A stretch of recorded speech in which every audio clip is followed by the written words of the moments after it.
Amagezi lwaki bagayita ha kubanga gasobola okuzaala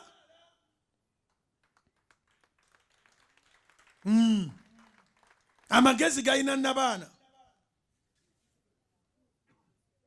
Amagezi gazaala. Amagezi ga multiplying ebintu. Amagezi gagula ettaka. Amagezi ge gakuba pulaani y'ennyumba ne gazimba ennyumba.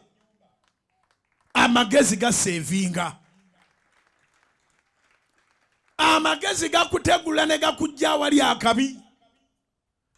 Just as a mother cares, that's how wisdom cares too.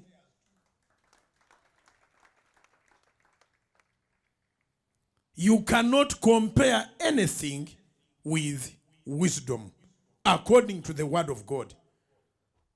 Proverbs chapter 8 verse 11.